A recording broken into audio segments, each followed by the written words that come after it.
always do get what you want if you have the money.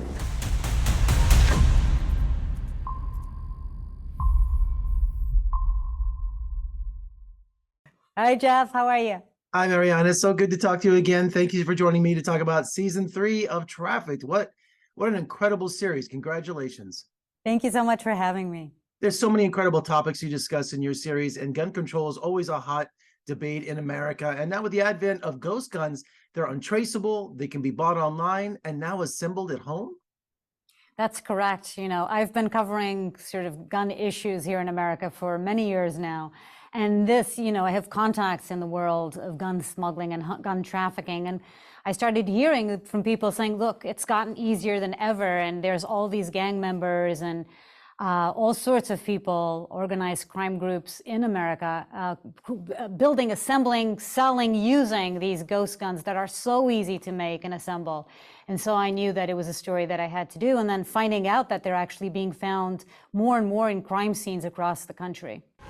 Now that ghost guns can be ordered online and 3D printed at home, I suspect someone, somewhere, is taking advantage of this. So it's almost 9 p.m. We're heading to meet one of our contacts.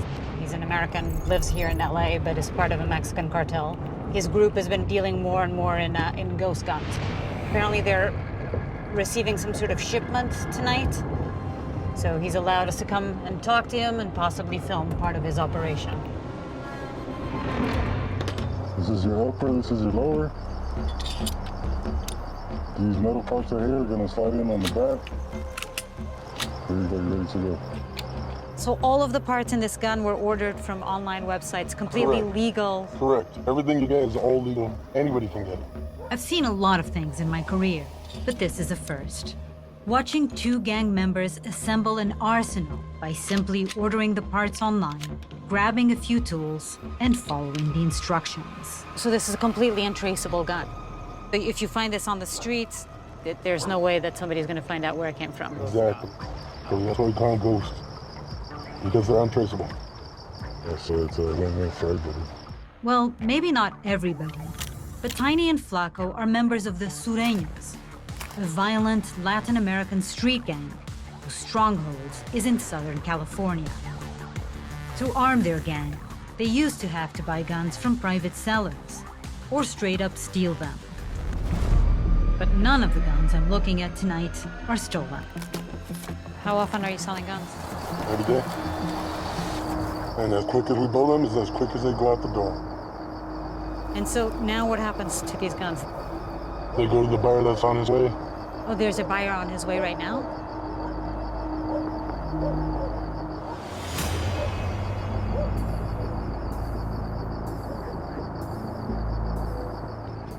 I feel a little like, you know what I mean? I don't feel right. Are we good? Are you sure we're good? We're good, 100%. Am I good? We're good. I want to out here, tell the truth. I don't feel good. The buyer is eager to see the merchandise, but less than thrilled about our presence. Am I good, homeboy? I'm talking to you. Am I good? Yeah, you're good, bro. Every summer, Las Vegas is home to the largest rave in the country, Electronic Daisy Carnival, and electronic dance music. MDMA is the foundation of that entire industry, make no mistake.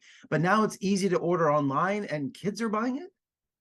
MDMA, yes. And unfortunately, I got interested in this story because I got an email from my son's school in Los Angeles telling us that there had been a death of a teenager who had taken some ecstasy, MDMA, that was laced with fentanyl. And that sort of spiked my curiosity. This is, you consider the love drug, and yet I don't know much about it. And I really went on a journey to try and figure out what it's made at, how it's made, who makes it, and where it's being sold. And it was riveting and really eye-opening.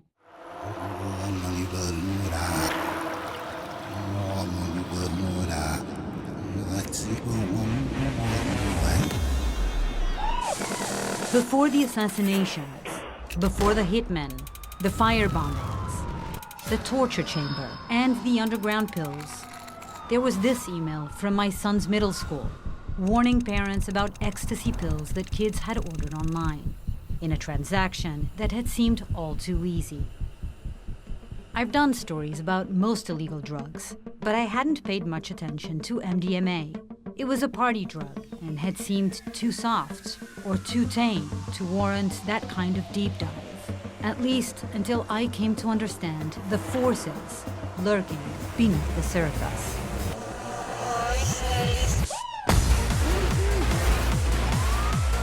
I don't care the way you speak, the way you talk to me. Now I'm going when my work is done. I don't live alone. How many people do you think you've killed? I don't know. For me, it's no problem.